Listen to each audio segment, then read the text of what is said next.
You're watching Capital City Sunday.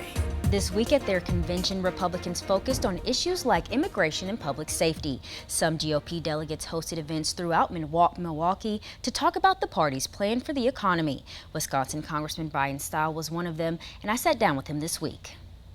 A major issue on the Republican Party's platform is the economy. Why are you and other Republican colleagues here today to talk about manufacturing in Wisconsin? Manufacturing is probably one of the most important industries in the entire state, and the policies that are put forward in Washington have a real impact on the state of Wisconsin. Today we were talking in particular about tax policies, about the reforms that we can make to encourage investment and development in the state of Wisconsin. We risk going backwards if we fail to keep the tax reforms that were put in place by President Trump. Why is the Republican Party choosing to kick off the convention with a focus on the economy? Well, I think at the end of the day, the number one issue that people are talking about is the impact that the economic policies of the Biden administration are having on families not only across the state but across the country. Everything is roughly 20% more expensive than it was when President Biden came into office. And so the fact that families can afford the things that they need, I think, is the centerpiece of what we're going to be talking about now to the election in November. It's been argued that former President Donald Trump has released little data or any specific policies on how his administration, if elected, plans to tackle the U.S. economy. What will be the focus of the party if the former president is elected, and how are you going to address some of those issues like inflation and the economy? I actually think there's a lot of data out there as to exactly what we can do. We can contrast very directly the policies of President Trump and the policies of President Biden. Uniquely, we have two incumbents running for office.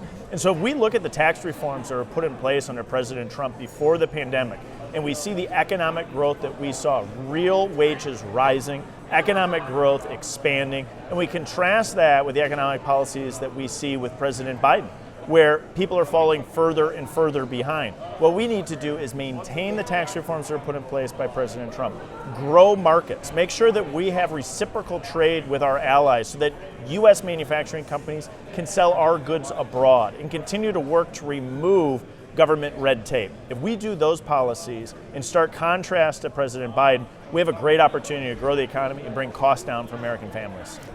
And so I want to shift gears a little bit, Congressman. Obviously, a major and horrific event took place over the weekend at Trump's rally in Pennsylvania. I want to get your thoughts on that. I was at home getting myself ready to come to Milwaukee, and I had the TV on, and I, like probably millions of Americans, looked and thought, what the heck is going on? A real sobering moment to recognize the threat that is out there. But maybe if there is an opportunity, it's to really turn the corner here.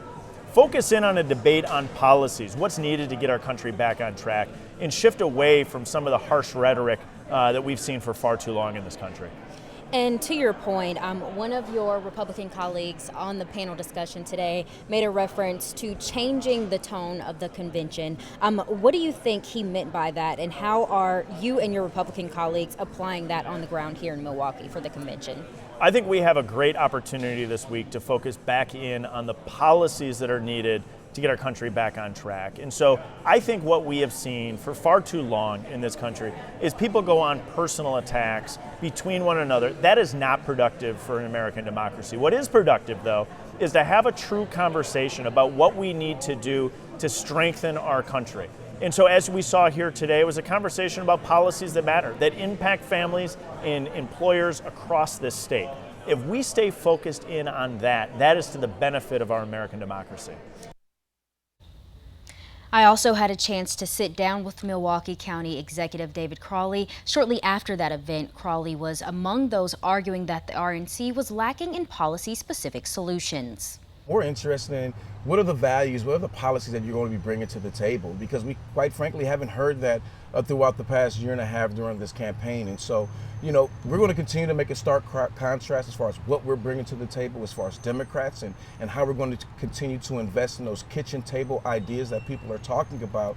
But I don't think that this is going to overshadow any of the substance that we're talking about. I do think that, you know, Donald Trump knows how to utilize media in a way to create a level of excitement, rightfully so, but I don't think that this is going to really change minds as far as who's going to be voting for President Biden or our former President Trump. When I asked Crowley what he thought about Republicans' efforts this week to shift the tone of the convention, here's what he had to say. Let's put it all on the table. When it comes down to the divisive rhetoric, the violent rhetoric that we're seeing in politics, whether you're Republican, Democrat, Independent, or don't care about politics, we absolutely need to end that. We need to be focusing on how we actually reunite this entire country. But if we want to be factual, we can go back as far as when we had President Obama in office and people were attacking him and saying that he wasn't even a United States citizen. And so we can't have this hypocrisy in saying that we have to tone down this rhetoric when we've seen this rhetoric particularly coming from the Republican Party for so many years.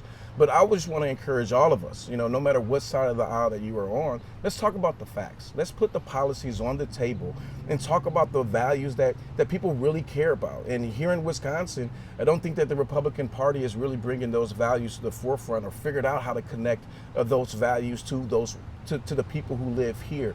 But I will double down on this, and I think everybody needs to come to the table and say, when it comes down to the hateful words, the violent rhetoric, it all needs to stop, and we don't need that in our political discourse at this moment.